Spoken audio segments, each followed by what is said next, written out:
Tahira is 24. Today is her first real job. Not an internship, not a temporary contract. A real career begins today. It's Monday morning, 7:42.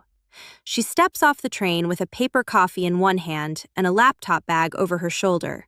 She stops outside the glass doors of the office building for just a moment, straightens her blazer, takes one deep breath, then walks inside. She has no idea this ordinary Monday will quietly change the next 10 years of her life. The office is louder than she expected. Nobody seems to be working. Instead, everyone is gathered around someone's desk. People are laughing. Someone whistles. Someone says, "Let me see it." At the center of the crowd is Ethan from the sales team. He's holding the newest iPhone. The excitement in the room has nothing to do with work. Someone asks, "How much was it?" Ethan smiles. "Only $52 a month." The room nods. Nobody asks about the full price. Nobody talks about $1,200. Everything has become monthly. Monthly phones, monthly watches, monthly cars, monthly lives. Tahira doesn't say anything. She simply watches. Friday finally arrives. At exactly 5:17 in the afternoon, her first salary appears in her bank account. She opens the app, then closes it. Then opens it again, just to make sure it wasn't a mistake.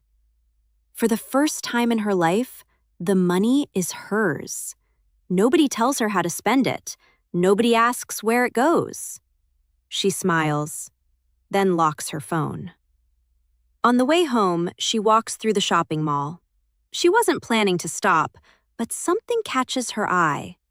The Apple store is overflowing. People aren't buying phones, they're buying excitement.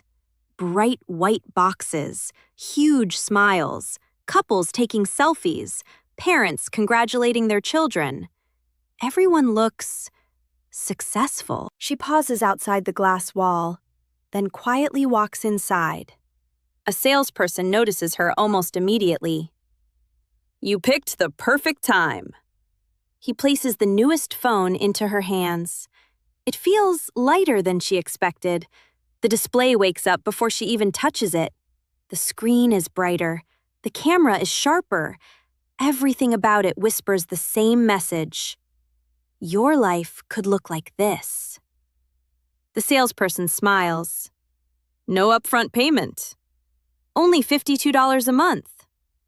Again, 52. Such a small number. She thanks him, hands the phone back, walks away. On the train ride home, she unlocks her own phone. The battery is sitting at 23%. One corner of the screen is cracked. The case has faded from black to gray. She opens the camera. It freezes for a second, then finally responds.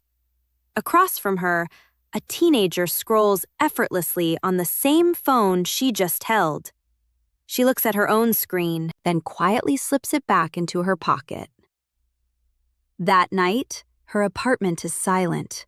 She reheats leftover pasta, eats standing at the kitchen counter, then opens her laptop. One review becomes another. Camera comparisons, battery tests, best iPhone review. Should you upgrade? Hours disappear. By midnight, she already knows which color she wants, how much storage, which case, even the wallpaper she'd use. She hasn't bought the phone, but somehow, it already feels like hers. She opens Apple's website one last time. She fills in her address, her payment details, everything. Only one button remains. Place order. Her finger stops. Outside, a train rolls past. Somewhere upstairs, someone laughs. The apartment is completely silent again. She stares at the screen. Then, almost without thinking, she opens her banking app instead. Her salary is still there, untouched. And then, she remembers something. Not advice, not a lecture. Just one sentence her father said years ago while repairing an old ceiling fan. If something can wait 30 days, let it wait. Most things don't survive 30 days. She didn't understand those words back then. Tonight, she decides to test them. She closes the Apple website. Not forever, just for 30 days. Then she opens a brand new savings account. The app asks for a name. She thinks for a moment. Not phone, not savings, not emergency. She types one word: freedom. Then transfers exactly $52, the same amount everyone at work called only. The balance appears on the screen, $52. She stares at it for a few seconds, smiles quietly, locks her phone, and goes to bed. Monday morning arrives again. Ethan walks into the office carrying his new phone. Everyone gathers around him once more. Someone wants to test the camera. Someone wants to hold it. Someone jokes, "Now you finally look successful." The room laughs. Tahira laughs too. She means it. Mostly. Around lunchtime, she places her old phone on the conference table. The cracked corner catches the light. A coworker notices. "You're still using that?" Tahira smiles. "It still works." He shrugs. "Fair enough." The conversation moves on, but she doesn't. That evening, she sits on the train ride home without scrolling, without music, without touching her phone. She turns the screen off completely. For a moment, the black glass becomes a mirror. She looks at her own reflection, then quietly asks herself a question that will follow her for years. Who am I really trying to impress? The train keeps moving. The city disappears behind the window. No answer comes. Not yet. But somewhere inside her, a different journey has already begun. A year passes. The phone still works, mostly. The battery lasts until lunchtime, if she's careful. The camera takes a second to open, sometimes two. She doesn't think about it much anymore. Other people do. Another Apple event, another launch, another line outside the store, another Monday morning. Ethan walks into the office smiling. Again. This one's a huge upgrade. Someone asks, "What are you going to do with the old one?" He shrugs. "Trade it in." Just like that, one more phone disappears. One more monthly payment begins. Tahira says nothing. She opens her laptop, starts working. A few months later, something unexpected happens. Tahira gets promoted, her first promotion. Everyone congratulates her. Flowers arrive. Her manager shakes her hand. That evening, her salary increases. Not by much, but enough. Enough to buy the phone, without financing it. For the first time, the decision isn't about affordability. It's about habit. On the way home, she walks past the Apple store. Again. She slows down. Again. Inside, a young woman about her age walks out holding the newest phone. She can't stop smiling. Tahira smiles too, then keeps walking. Friday night, dinner with university friends. 6 people, 1 table, 6 phones. 5 of them, face up. The screens keep lighting up, messages, emails, notifications. Tahira quietly places hers on the table, face down. Nobody says anything, but she notices. Her phone is the only one without a camera bump the size of a coffee cup. Someone reaches across the table. "Pretend we're taking a group picture." Everyone laughs. 5 phones come out instantly. Tahira leaves hers where it is. Halfway through dinner, one of her friends notices. You're still using that phone? Tahira smiles. It still works. Her friend laughs. I said the same thing 3 phones ago. The table laughs. Tahira laughs too, then changes the subject. Later that night, she opens Instagram. Vacation photos, luxury hotels, designer handbags, weekend shopping. Everyone seems to be buying something. She scrolls and scrolls. Then suddenly, her phone freezes. She waits. The loading circle spins. For a moment, she wonders if maybe everyone else is right. Maybe she's the one holding herself back. The next morning, she opens Apple's website. Again. This time, she doesn't browse. She configures. Blue, 256 gigabytes. Protective case, wireless charger. Everything. The total appears. She stares at it, then closes the laptop. Not because she changed her mind, because she isn't sure anymore. Weeks pass. Work gets busier. Life gets faster. The phone gets slower. One afternoon, it dies during an important client call. She apologizes. The client smiles politely. It's okay. But all afternoon, she keeps thinking about it. Maybe this isn't about wants anymore. Maybe this is about work. That evening, she opens the Freedom account. She hasn't looked at it in months. The balance surprises her. Not because it's huge, because she forgot it was growing. She smiles, closes the app, doesn't move the money. Winter arrives. One rainy Saturday, Tahira visits her parents. Her younger cousin is there. He's 16. He proudly places the newest phone on the dining table. Look what Dad got me. Tahira smiles. It's beautiful. He looks at her old phone. Why don't you have one? She laughs. I never got around to it. He nods, satisfied. Children don't question answers. Adults do. That evening, her father walks her to the front gate. They stand there quietly, watching the rain. He notices the same old phone. You still have it? Tahira nods. It still works. He smiles. I wasn't talking about the phone. She looks at him. He doesn't explain. He doesn't need to. Months pass. One ordinary Tuesday, a new architect joins the company. His name is Rashid. He sits across from Tahira. The first thing she notices isn't his clothes or his watch. It's the notebook. Every meeting, he writes everything down. Real paper, real pen. No tablet, no laptop, no phone. Just a notebook. During lunch, she finally asks, Why don't you use your phone? Rashid smiles. I get distracted too easily. She laughs.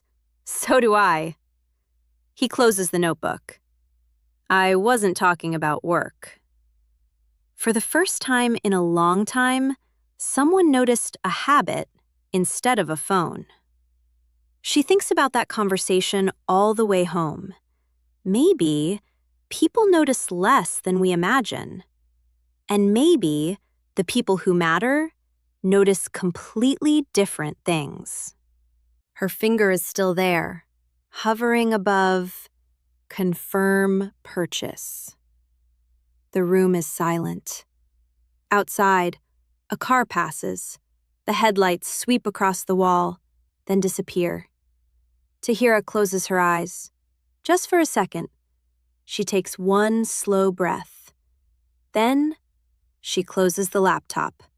Not because she doesn't want the phone. She does. She closes it because she finally understands something. Every purchase writes a small sentence about the person you're becoming. Tonight, she chooses a different sentence. The next morning, nothing changes. She still goes to work, she still carries the same old phone, the battery still dies before dinner, the camera still hesitates, the screen is still cracked. Nobody applauds. Nobody notices. Life goes on. Months pass, then years. The phone changes. Eventually, it stops working. Not dramatically. One ordinary afternoon, it simply refuses to turn on. She smiles. You made it. She walks into a phone store. The salesperson asks, "Which one would you like?" She looks at the newest model, then the previous year's model. She picks up both, turns them over in her hands, then quietly places the newest one back.